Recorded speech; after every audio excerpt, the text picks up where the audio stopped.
Hi folks, so welcome.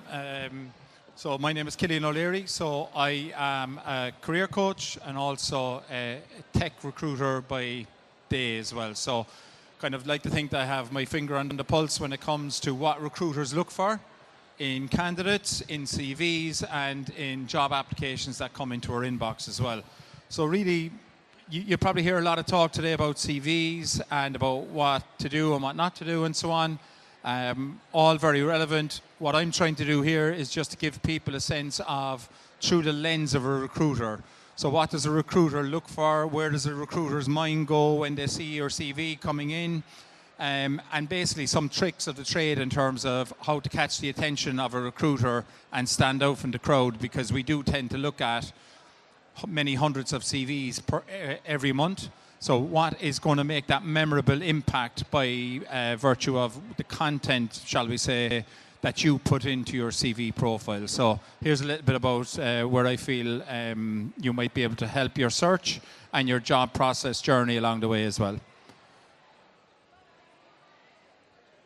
So still in all, I think first impressions absolutely still do count.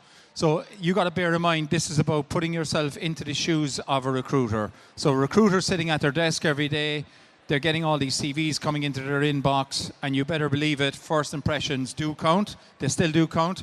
We might have 20 job applicants for one role.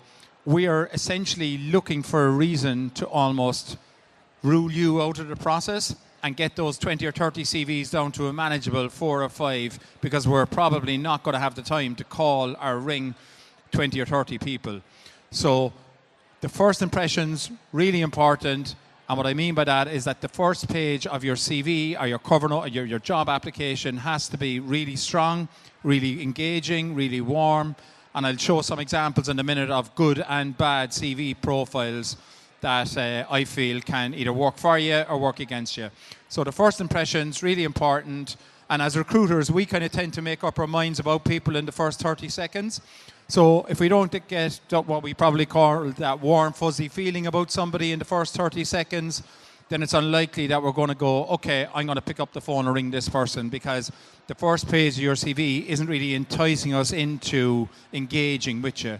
So it's really almost like building that rapport instantly through the content and the layout of the first page of your CV.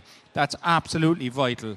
And I think in many ways, most recruiters won't go on to the second or third page of your CV.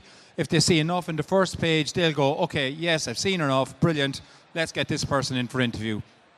Or else on the first page, they see maybe spelling mistakes, structure's not right, it just doesn't look really, there's a bit of a coldness to the CV and so on. And it just doesn't kind of sync, really in a kind of an engaging way with a recruiter. Then they just push your CV to the side, and in their own mind they go, next CV please, and you lose your chance. So it's vital you catch their attention early through the first page of your CV. It needs to look professional, be enticing, and essentially, just show your value adds in that key first profile summary paragraph at the top of your CV, which is essentially your elevator pitch, if you like. So here, I would just say, if you had 5 minutes left in your working day as a recruiter, who would you pick up the phone and ring? I would suggest the one on the left. Some people might think differently, but the one on the right for me is very text heavy. There's a bit of coldness to it. It's a bit monotone as well. And if I have seen one CV like that over the years, I have seen 1,000. So really, it's the first one tells me that this person is very conscious of their own brand. They've put some time and effort into the structure of their CV. They're really passionate about how they self-market, so how they market themselves, and just really conscious that they, come across professionally and organized. I think it just looks like that person on the left has spent a lot more time and due diligence on their CV than the person on the right. Then again, that's a matter of taste as well for some recruiters. I don't speak for every recruiter, but I would suspect that a lot of recruiters would be more enticed by the first one than the CV on the right. So I think the CV on the left makes that successful impact instantly with the recruiter. There's a picture, It shows that, essentially what they've been doing, what their skills, competencies are. And the key one here, actually, and this has come up a few times today when I've done the one-to-one career coaching with people as well, is the certificates. So even if you're started just doing a certificate last week and you haven't finished it yet, or a training or a course, put it on your CV, because it shows the recruiter where your brain is focused, what you're passionate about. And even though there's a gap of 6 months where you haven't been working or something on your CV, or 2 years, it shows that you're taking ownership of your learning and you're looking to upskill continuously, and that you're being proactive about that. So it really does send a warmer message to the recruiter in terms of, I suppose, the ownership you're taking of your career journey. So for me, every time, the first page on the left strikes a much stronger chord than the page or the CV on the right. So this is another one where I'm talking about the use of action verbs. So the English language, it's not that complicated a language, and I would suggest you can really elevate the pitch in your CV by the words and the content that you choose to populate it with. So in this instance, I'm talking about words like achieved, exceeded, accomplished, etc. And what I've done here is broken it down by the different industries. So for technical roles, sales roles, management roles, finance, creative or marketing roles as well. So for example, if I'm a marketing recruiter and I'm looking at somebody's CV, every time I want to see words like published, designed, created, imagined, published. All of those things are words that I would expect to see on a candidate's CV applying for a marketing role. Equally, in sales, you have to, first of all, I would suggest have figures, but that's a separate slide. But the words, for example, for sales, you would need to put in things like delivered, negotiated, maximized, exceeded, etc. Because it's all about what sales figures you've achieved, where you've had successes, and what you've delivered. So that's the key thing. Really all I'm saying here is you're hitting the bullseye with the use of the words you use, really strong, impactful words, as distinct from kind of mundane, monotone words like, oh, I worked with, or I met with, and so on. Absolutely nothing wrong with those words, but you can really change the tone and the impact of your CV by the virtue of the words that you use. Every time, you can ask a colleague or somebody close to you to, have a look at your CV. Does it strike the right tone with them? Is it impactful?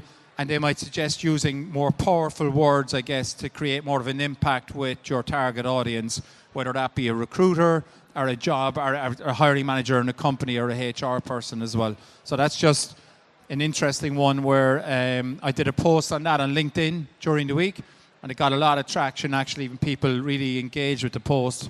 So it's just using the words wisely on your CV to make sure they have that right impact and essentially catch the attention of your target audience through the use of language.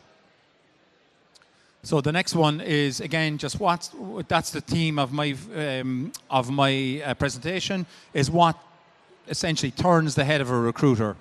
And again, here I'm talking about some good and maybe not so good. For example, the middle one, where it's every time we get a CV, in most cases, recruiters will then go straight away and look at your LinkedIn profile.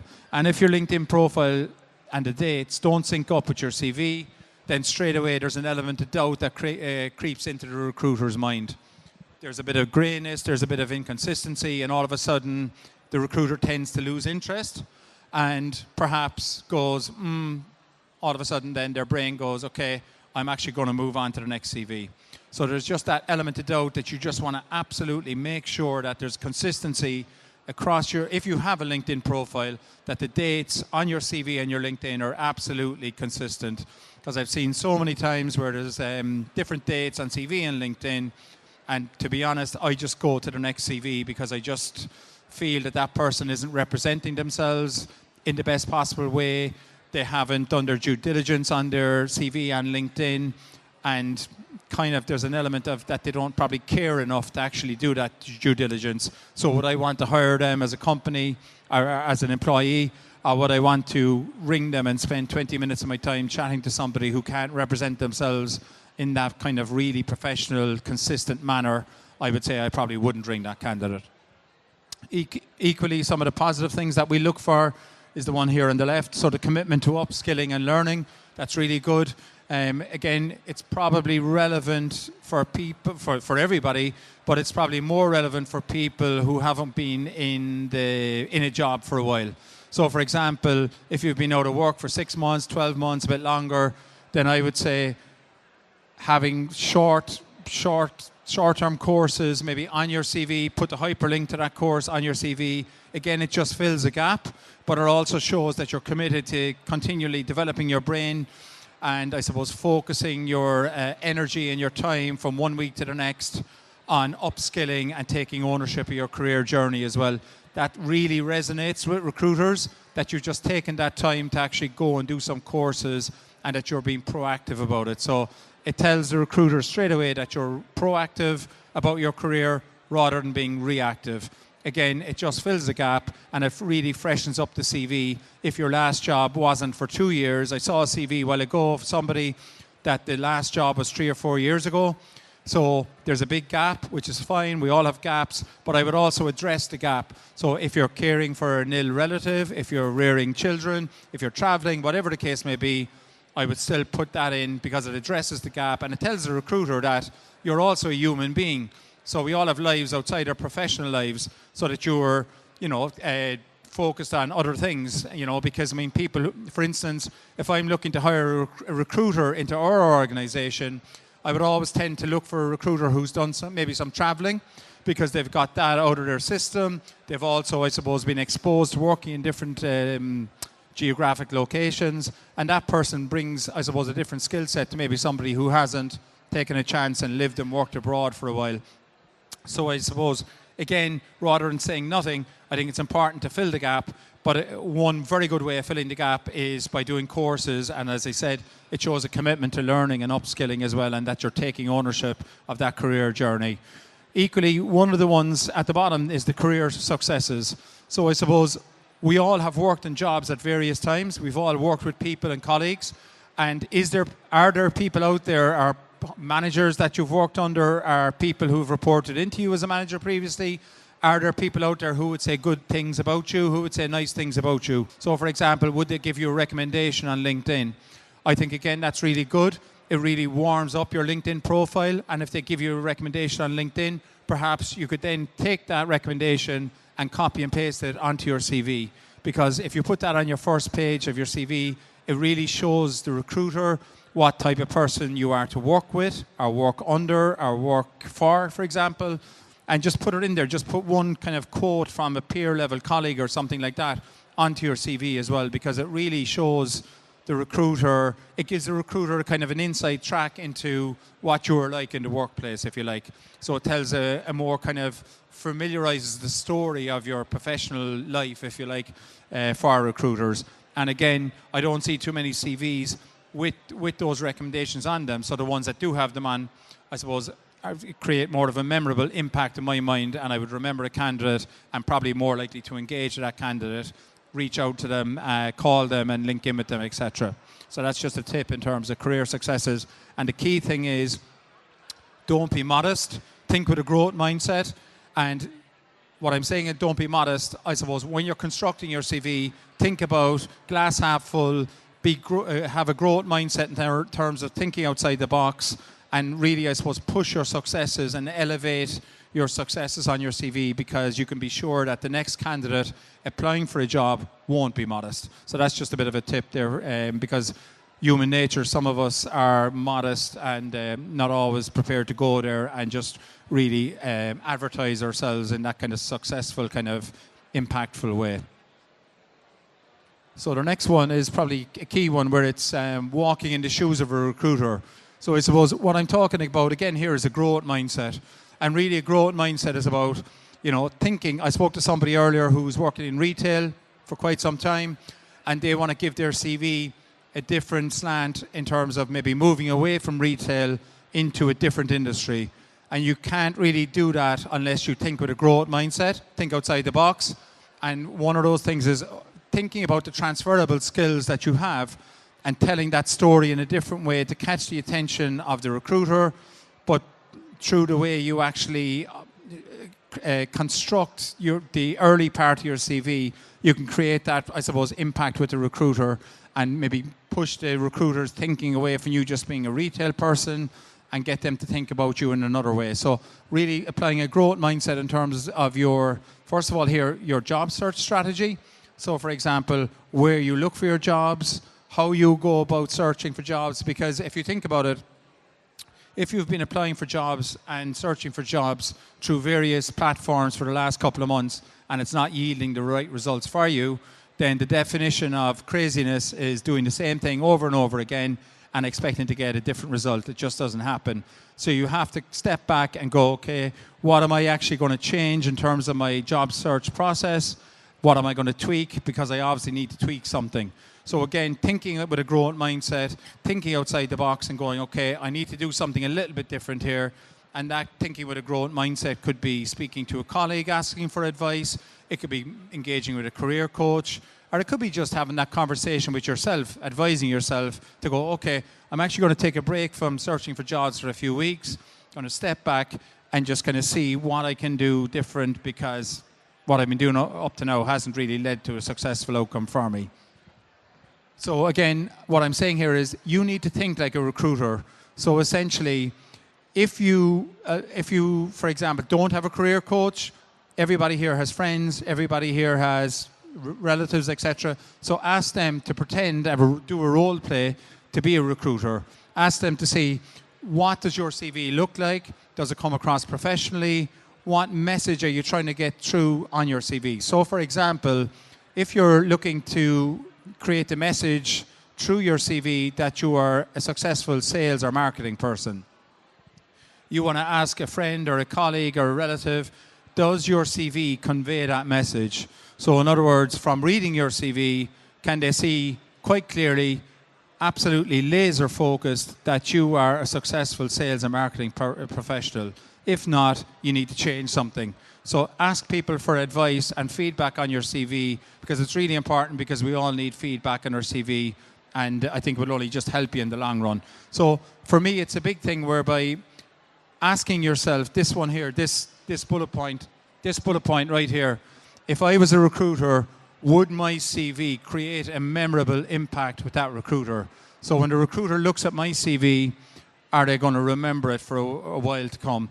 I mean, if it's like the two examples earlier, where one is just really, really text heavy and it doesn't use those action verbs that I kind of mentioned earlier, then it's unlikely they're going to remember you beyond that 20-minute time period or whatever. So just put something into your CV that is just going to cause it to stand out. As I said, it could be a recommendation from a colleague or somebody that you worked with before, putting that on your CV. It could be a picture. It could be some sort of strong statement at the top of your CV, whatever the case may be. But it's really about making that memorable first impression with a recruiter. I think that's absolutely vital. So that's something to be cognizant of all the way through the job search process. The other piece is, I suppose, to stand out from other applicants, you need to tell that, I suppose, as job applicants, we all need to be, our job seekers, we all need to be good storytellers. We need to be able to tell the story of our career to date, of our professional life to date, because nobody knows their professional career or their journey more or better than you do yourself. So that's where ChatGPT comes in, whereby I'll talk about that in a second, but like being solely kind of reliant on ChatGPT is probably not a good thing, because the internet doesn't know your career as well as you know it yourself. So absolutely use AI, use ChatGPT, but make sure you keep it authentic and you put your own stamp on it before you apply in for jobs. That's the key thing. So really telling that compelling story on your CV and LinkedIn, talking about your successes, using strong action words, and maybe, as I said, putting some quotes in around kind of what colleagues would say about you, and any courses that you're doing currently or have done in the past, make sure that they're really up there at the top of your CV. Equally, if you have a visa or a stamp 4 visa and you're fully eligible to work here, you need to put that in the top of your CV as well. Because I have spoken to people in the past who have their visa, but the visa status is down at the bottom of the third page of their CV. So the recruiter might look at the CV and say, this person hasn't worked in Ireland before, they probably need a visa, so there's an element of doubt, and we just move on to the next CV. So if you do have the visa, it's almost like having an extra qualification nowadays. So make it easy for the recruiter and just put the link or put your visa status at the very top of your CV and on your LinkedIn as well, because then the recruiter knows straight away that you're kind of fully eligible to work here. Equally, if you've worked abroad for a while with different companies, I would suggest putting the hyperlink to the company website next to the company name on your CV, because sometimes recruiters may not know that company, and they can, again, you're making it easier for the recruiter. Just by clicking onto the hyperlink, they can see that company website, what type of company it is, and again, it just builds the recruiter's familiarity with your background and with the companies that you've tended to work for over the years as well, particularly if they've been companies that you haven't been, or that they're not familiar with locally here. So again, just making that positive impact, creating a memorable impression with the recruiter is the key piece, walking in the, essentially in the shoes of the recruiter. So just a couple of more bits. So do's and don'ts. As I said, do use ChatGPT. Absolutely use it. But again, don't overlook the authenticity of it, because recruiters can quite clearly see that that CV has gone through ChatGPT. It's a little bit automated. It's a little bit cold. It's a little bit robotic. And there's no personal touch to the CV. So you probably lose that engagement with the recruiter. So what I would suggest is use it, and then put the finishing touches to your CV by taking ownership of it yourself and adding your own bits, because it just creates that warmth and authenticity with the CV. As I said, nobody knows your professional journey more than you do, certainly not the internet. So just the second one is really good for somebody in sales roles, for example. Do include numbers, do include metrics. If you're applying for a sales job or some job where it's going to be target driven, every recruiter is going to look this straight away, and my brain is going to look to see if there's figures or stats or achievements on your CV. If there's not, then it tells me how successful a salesperson has this person been up to now. So really, don't be afraid, don't be modest, don't be afraid to put in those metrics and those numbers in your CV. So that's just kind of just another tip there in terms of a do and a don't. So recruiters love a very strong executive summary at the top of the CV. So that essentially, an executive summary at the top of your CV doubles up, I would suggest, as your cover note as well. So it's like your elevator pitch, it's your sales pitch. So talk in that first paragraph of your CV about what you've done up to now, what successes you've had, what you're looking for in your next role, and if you're immediately available, then put in I am immediately available in that profile summary section at the top of the CV. Because really what it is opening up that window into your situation to a recruiter. So like the key thing is the CV is the vehicle to get you the interview. So if you don't get the interview, you'll never have the opportunity to tell the recruiter you're immediately available, that you have a stamp for a visa, etc. So you need to put all that into the profile summary section at the top of the CV, and then the CV is more likely to get you the interview. Otherwise, if you leave all those things to chance or put them at the bottom of the CV, then you may not catch the recruiter's attention. So it is really, really important that is like your elevator pitch, strong executive summary, selling yourself using impactful words and language, talking about achievements in there that Killian or somebody else can talk about. It's your unique sales pitch in that paragraph. I would suggest don't use generic words like kind of good communicator, good team player. Every CV says that. Talk about really specific achievements that you've achieved. Talk about what you've done what you're passionate about, what you've done over the last couple of years, and what you're looking for in your next role. Just tell that story and take the time to do that in a really, really kind of professional manner. The only other things are career continuity, so that the dates flow right through your CV. If there is a gap for a couple of years and you're working in a part-time job that's not really what you want to be doing, I would still suggest putting that in. If you were traveling, or as I said, you were kind of raising children, etc., I would still put that in, because that, in my mind, is a job. Of course, it's about kind of self-management. It's about structuring your day. So put that in as a job in itself, and it addresses any gaps in your CV. So continuity really sets the tone with recruiters, and we love to see that. We don't want to see any grey areas. So talk about continuity. We love to see career continuity. And I've mentioned this a couple of times, but the last one is peer level, colleague recommendations. Having that on your CV just every time really, it kind of makes an impact with me. It tells me what you're like to work with, and just kind of how you go about your daily job as well. So it's a really good window into your working habits and how you kind of, I suppose, perform in the workplace and how you go about your business. So asking colleagues, or if you're just a graduate from college, asking one of your fellow students, would they give you a recommendation about how you were on a particular project in college, etc. Every little helps, and you just want to kind of warm up the CV by telling the target audience kind of what you are like as a person and how you go about getting things done. So that's the colleague recommendation on LinkedIn, and you can also use that then on your CV. So just one or two other bits. This is a really important one, searchability. I keep talking about this in the various Jobs Expo events that I've done. So searchability, I spoke to somebody a while ago and we tried to find their profile on LinkedIn and we couldn't find it. So if somebody is sitting with me and we can't find it and they're spelling their name for me, then a recruiter who doesn't have you sitting in front of them is never going to find you. So what we really want to talk about here is, how searchable are you online? Is it difficult for you to find? Is it difficult for a recruiter to find you? And if they do find you, what do they see? Do they see a really professional profile?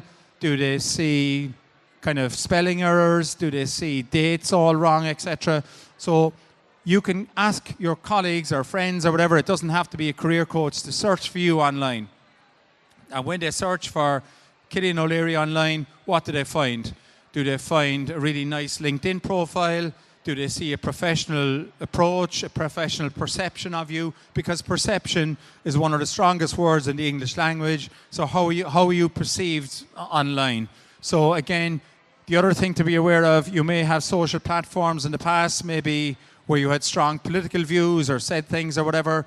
So do a bit of an audit across your kind of Facebook and so on and so forth. If you don't want a prospective employer to find you on Facebook, then make it private, because all of these things matter in today's world, and can absolutely kind of either derail or put a bit of impetus into your job search process. So, you know, is your CV easy to find online? Is it on the right job platforms, career platforms, and can recruiters find it easy enough? If it's hard to find you online, then you need to do something about it and you need to change it. It could be the terms or the search buzzwords that you put in your CV. It could be anything, but something that's restricting a recruiter from finding you online, you need to do a quick check on that, or as I said, ask a friend or a colleague to search for you online, do a Google search, and what comes up when they put your name into Google. So the definition of searchability, I Googled it yesterday, is it refers to the extent to which someone may be searched, or the ease with which it can be searched or you can be searched. So are you easy to find online? If you're a job seeker, you need to be accessible online, and it needs to send the right tone in terms of when you are found, what does it look like? So that's really it in terms of where recruiters' brain goes, what we look for, what we don't like to see and what we do like to see, and what has the effect of creating a very kind of warm, rapport-like kind of engagement with recruiters through your CV and LinkedIn, essentially. So just a couple of tips there. If anyone wants to have a copy of those slides, I'm available on LinkedIn. You can send me a message and I'm happy to send you on the slides as well. Thanks, folks, for listening. Killian O'Leary, everyone, from Berkeley Group.